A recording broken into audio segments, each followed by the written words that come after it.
kita muliakan tidak berkurang kemuliaan Nabi. Rasulullah tidak kita puji tidak mengurangi kedudukan sang Nabi. Namun kita sebagai hamba-hamba yang beriman, yang mengaku sebagai para pecinta sejati baginda Nabi besar Muhammad sallallahu alaihi wasallam, wajib untuk memuliakan dan memuji Rasulullah sallallahu alaihi wasallam. Sehubungan dengan Maulid Nabi Muhammad bulan Rabiul Awal ini, perlu kita ketahui bagaimana detik-detik kelahiran Rasulullah. Beliau bersabda, kuntu nuran baina yadayillah ta'ala qabla an yakhluqa adama bi alfai am. Aku merupakan cahaya yang berada di genggaman Allah Subhanahu wa taala sebelum diciptakan Nabi Adam selang 2000 tahun. Kemudian cahaya tersebut dicampur dengan tanah, kemudian diciptakanlah Nabi Allah, Nabi Muhammad sallallahu alaihi wasallam. Cahaya tersebut bertasbih, cahaya tersebut terus berzikir dan berpindah dari tulang sulbi ke tulang sulbi manusia-manusia pilihan Allah Subhanahu wa taala. Berpindah pada tulang sulbi Nabi Allah Adam, kemudian berpindah kepada tulang sulbi beberapa para anbiya sampai kepada Nabi Allah Ibrahim.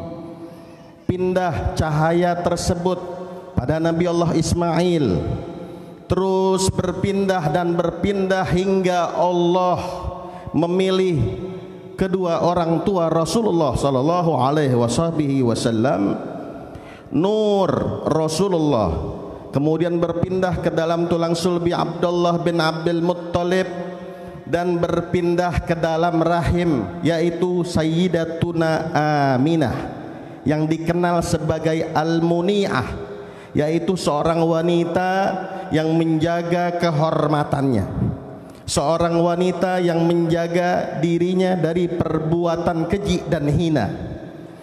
Tidak ditemukan satupun garis keturunan Rasulullah sampai ke atas mereka yang pernah melakukan zina atau hubungan badan di luar nikah. Seperti itulah Allah Subhanahu wa taala ingin memuliakan baginda Nabi besar Muhammad sallallahu alaihi wasallam.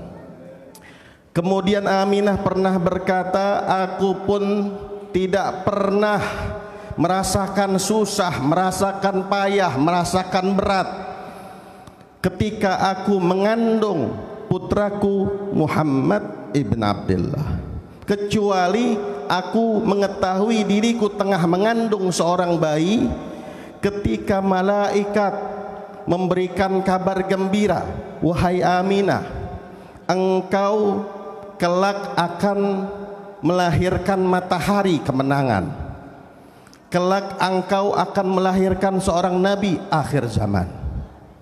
Setiap bulannya Aminah dimulai dari bulan Rajab ketika mengandung Muhammad ibn Abdullah, di bulan yang pertama yaitu di bulan Rajab, di dalam tidurnya Aminah bermimpi Nabi Allah Adam alaihissalam.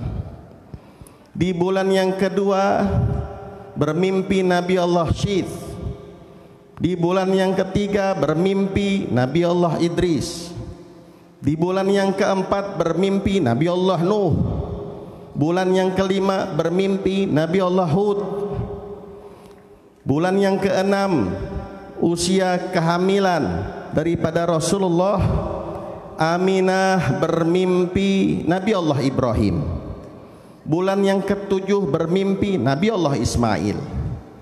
Bulan yang kedelapan bermimpi Nabi Allah Musa. Bulan yang kesembilan bermimpi Nabi Allah Isa. Dan detik-detik Rasulullah akan lahir, beberapa para nabi memberikan kabar gembira bahwasanya tak lama lagi Rasul akan lahir. Sendirian Aminah di kamarnya, sementara beliau merasakan seperti ada gerakan bayi yang akan keluar dari perutnya.